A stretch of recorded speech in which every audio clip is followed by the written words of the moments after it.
नमस्कार, मैं doctor Aditya Roy, orthopaedic का जॉइंट रिप्लेसमेंट सर्जन। आज हम बात करेंगे क्लैविकल फ्रैक्चर्स के बारे में। Little bit about the clavicle. Clavicle is the shortest long bone. Clavicle is also called the beauty bone, सौंदर्यता का जो है बोन कहा जाता है। Clavicle is the only long bone that is placed horizontally. Long bone में से एकमात्र बोन है जो ऐसे हॉरिजॉन्टली प्लेस्ड है। Little bit about the anatomy of clavicle. Clavicle का 3 पार्ट्स है majorly. This is the medial part, मतलब अंदरूनी हिस्सा। ये लैटरल पार्ट है जो अक्रोमियन के साथ अक्रोमियो क्लैविकुलर जॉइंट बनाता है, and this is the shaft of clavicle. Clavicle एक सुपरफिशियल बोन है जिसमें बहुत सारे मसल्स अटैच होते हैं, बहुत सारे nerves and artery important structures इसके नीचे से पास होता है।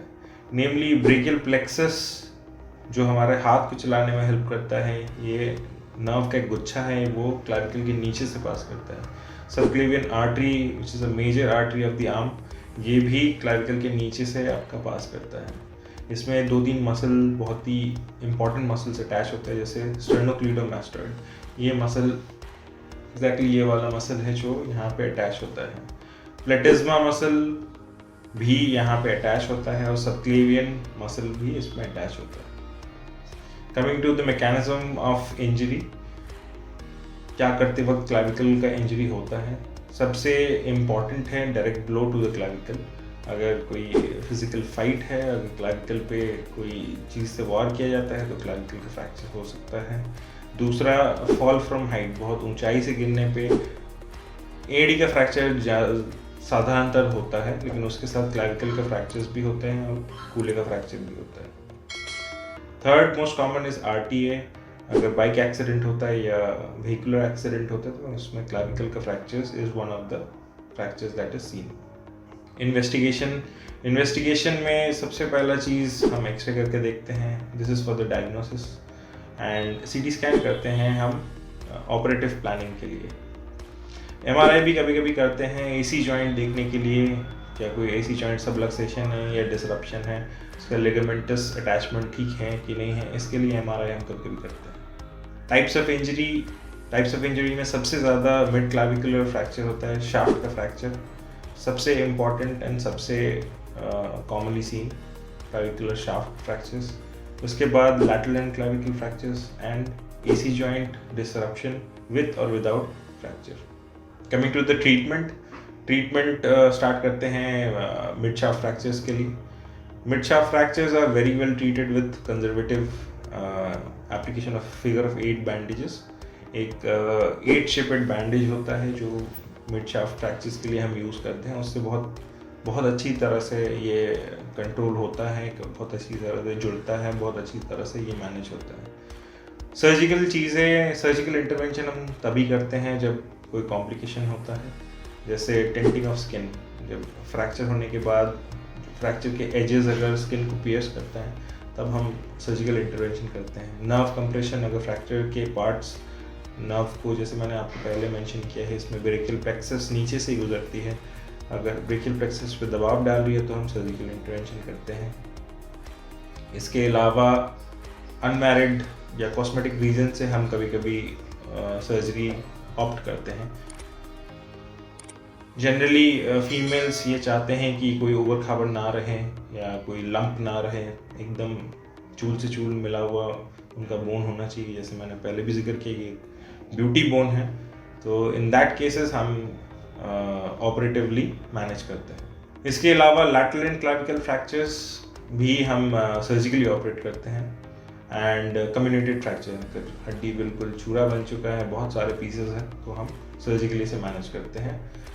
Lateral and clavicle fractures cannot be treated with figure of 8 bandage, because figure of 8 bandage का रीच केवल इस तक ही है, यहाँ तक की पहुँचती नहीं है। Plus lateral and clavicle fractures, जैसे मैंने दूसरे वीडियोस में भी कहा है, it's a joint, it is part of a joint। और जोड़ों का फ्रैक्चर्स हम ज़्यादातर सर्जिकली ट्रीट करते हैं। जब भी कोई फ्रैक्चर जोड़ में होता है, it becomes a fracture of necessity, and in that case हम सर्जिकली इसमें इंटरवीन करते हैं। आगे बात करते हैं लैटरल एंड क्लैविकल फ्रैक्चर्स में। Lateral end clavicle fractures are generally treated with plates. इसमें मेटाफाइसियल प्लेट बहुत ही डिफरेंट टाइप का प्लेट होता है फ्रॉम क्लैविकल का शाफ्ट फ्रैक्चर का जो प्लेट होता है उससे बहुत काफ़ी डिफरेंट होता है। तो हम जनरली मेटाफाइसियल प्लेट से इसे ट्रीट करते हैं। Moving on to AC joint disruption with और विदाउट फ्रैक्चर। अगर एसी जॉइंट डिसरप्शन है तो वो हम जनरली एमआरआई करवाते हैं। उसमें लिगामेंटस इंजरी रहने के कारण ये पूरा हड्डी ऊपर की तरफ ऐसे उठ जाता है, तो इसको हम लिगामेंट रिकंस्ट्रक्शन आर्थ्रोस्कोप दूरबीन के द्वारा करते हैं। इसमें एक डॉग टैग लगाया जाता है, डॉग बटन, एंडो बटन कई नाम से आता है, ये लगाए जाते हैं जिससे इसको रिड्यूस करके रखते हैं। कुछ क्लिनिकल फोटोज एंड वीडियोस मैं शेयर करूंगा जो आपको दिख जाएंगे यहाँ पे। कभी कभी एसी जॉइंट डिसरप्शन के साथ लैटरल एंड क्लैविकल का भी फ्रैक्चर होता है, तो उसको हम प्लेट के थ्रू एंडो बटन लगा सकते हैं to reduce the fracture as well as the disruption, ligamentous disruption, या तो एक वायर डालते हैं, के वायर डालते हैं एक्रोमियन के थ्रू उसको रिड्यूस करने के लिए।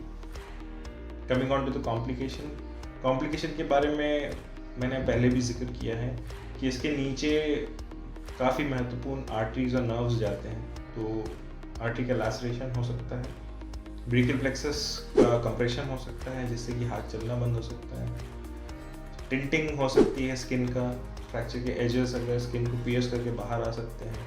Coming on to iatrogenic complications, मतलब हमारे इंटरवीन करने के बाद क्या कॉम्प्लिकेशंस आ सकते हैं। जैसे आपका कंजर्वेटिवली अगर हम ट्रीट करते हैं तो मैल्यूनियन के चांसेस हैं। मैल्यूनियन में एक लंप सा फील हो सकता है आपको, जो काफ़ी टाइम लगता है इसे जाने में। सर्जिकल कॉम्प्लिकेशंस में जनरली कोई कॉम्प्लिकेशन नहीं रहता है, but one of the dreaded complication is pneumothorax. जब भी हम ड्रिल करते हैं तो इसके क्लैविकल के नीचे ही आपका लंग होता है, अगर हम ठीक से ड्रिल नहीं करेंगे तो लंग को पियर्स कर सकते हैं जिससे न्यूमोथोरैक्स हो सकती है। Pneumothorax is a very dangerous condition, तो इसके लिए हमें एज अ सर्जन कभी काफ़ी वॉचफुल होना पड़ता है। अगर इससे भी ज़्यादा जानकारी आपको चाहिए तो आप हमारे हेल्पलाइन नंबर्स पे अपने एक्सरेज भेज सकते हैं। हम चाहेंगे कि जो है जल्द से जल्द आपको रिप्लाई करें।